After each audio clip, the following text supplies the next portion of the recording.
quem está conosco ali, pronto e preparado, engatilhado, é o senhor Cláudio Siqueira. Nome de cidade, eu sempre falo. Onde você mora? Moro em Cláudio Siqueira. Não é verdade? Verdade. Nome importante aí. Mas o que o Cláudio Siqueira vem fazer aqui conosco? Vamos lá com o nosso quadro de Ibope, né, Cláudio? Vamos colocar o Cláudio para trabalhar. O que temos para hoje, senhor Cláudio Siqueira? Bom dia, amor. Bom dia, Paulo. Bom dia, ouvinte. Cláudio. Estamos em semana de Feira Internacional do Livro aqui em Foz do Iguaçu. Vamos falar de literatura. A literatura contemporânea mundial, ela se caracteriza por dois aspectos: regionalismo e engajamento. Então, os atuais autores e as atuais obras que têm se destacado, elas trabalham muito na identidade local dos seus autores e no debate das questões políticas e sociais e econômicas, né, em aspectos diversos. A América Latina não é diferente, seus principais autores de destaque também seguem essa mesma linha. No Brasil, o que muda? Além de manter essa linha, o brasileiro, próprio da sua característica, ele não faz apenas essa continuidade, vamos dizer assim, dessa atual tradição, como implementa experimentalismo, né? Ele agrega valores estéticos e experiências estéticas na literatura derivadas do cinema, derivadas da música, derivadas das artes plásticas, como também ele se insere naquilo que podemos chamar de pós-modernidade, que é o debate desenvolvido e também uma filosofia fabricada, né, pelas culturas do norte, que discutem que a história acabou. Mas a pós-modernidade, ela revisa isso e ela denuncia um atual momento de apatia do pensamento e de ação dos povos. A literatura brasileira atual, ela se caracteriza então por esse profundo debate, tanto psicológico, filosófico, espiritual e político.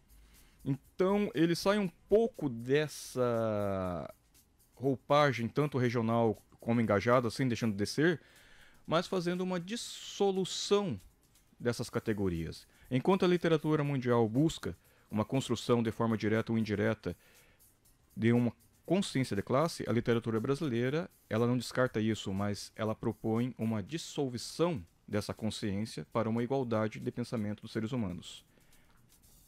Há de se falar que é muito importante sempre defendermos o hábito da leitura, mas não a leitura em si, porque qualquer coisa que lemos não quer dizer que seja realmente algo importante. O brasileiro é bastante audiovisual e duas questões que podem explicar o porquê que nossos índices de leituras sejam baixos perante os nossos irmãos aí da América Latina é, primeiro, somos audiovisuais, gostamos de novelas, gostamos de doramas, gostamos de filmes, gostamos de séries. Isso não deixa de ser uma aquisição de conteúdo que não diferencia da leitura de novelas e de ficção da literatura mundial.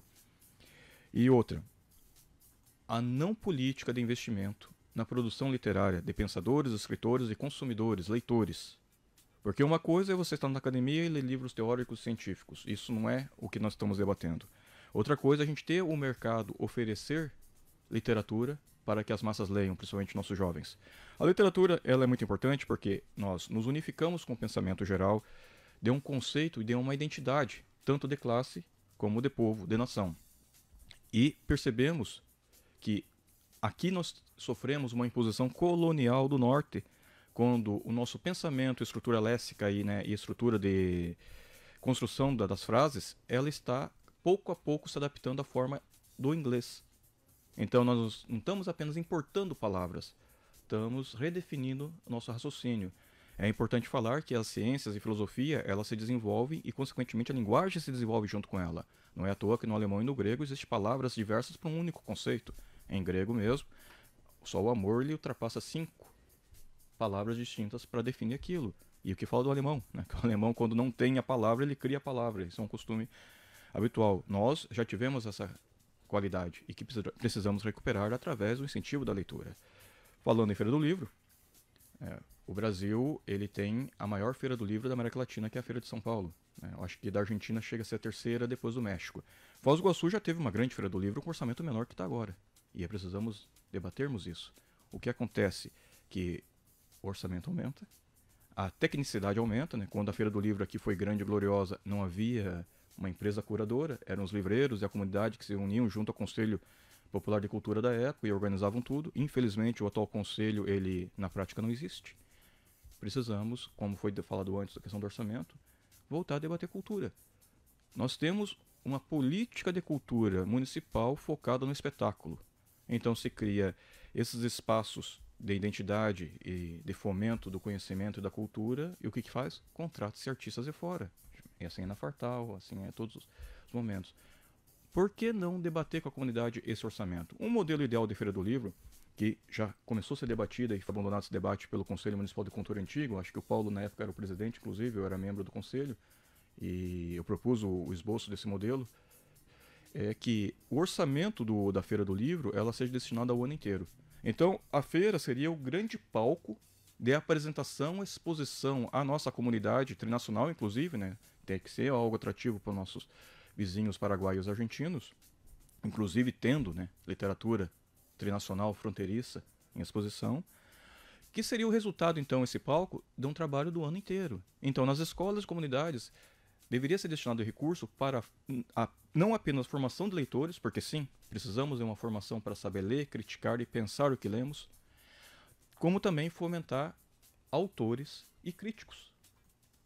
Tão importante quanto quem escreve é aquele que critica, no sentido, né, da boa crítica, de analisar a estrutura das ideias, a estrutura das palavras, para que nossa língua e nosso pensamento estejam estruturados e unidos numa intenção comum.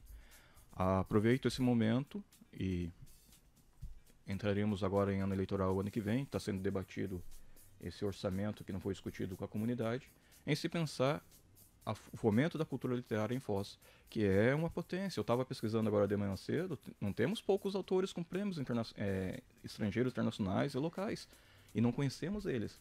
A gente vê no mercado a pessoa é alguém que escreveu um livro com prêmio, reconhecida aí, lá para cima e lá para baixo, e nem sabemos o nome da pessoa.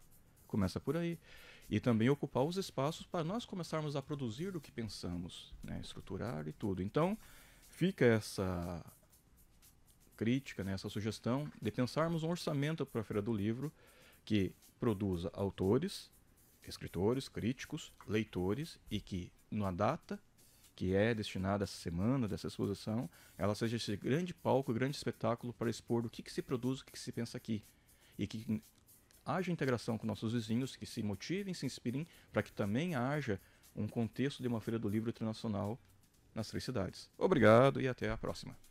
Legal, Cláudio, obrigado. Boas reflexões, isso sempre deve fazer parte do debate, né? Como a gente melhorar, intensificar aí a capacidade daquilo que a gente já tem, uma feira com uma tradição bem interessante, como a Feira do Livro, sempre podem melhorar e avançar e ganhar outros espaços aí. Então esse debate é sempre muito importante.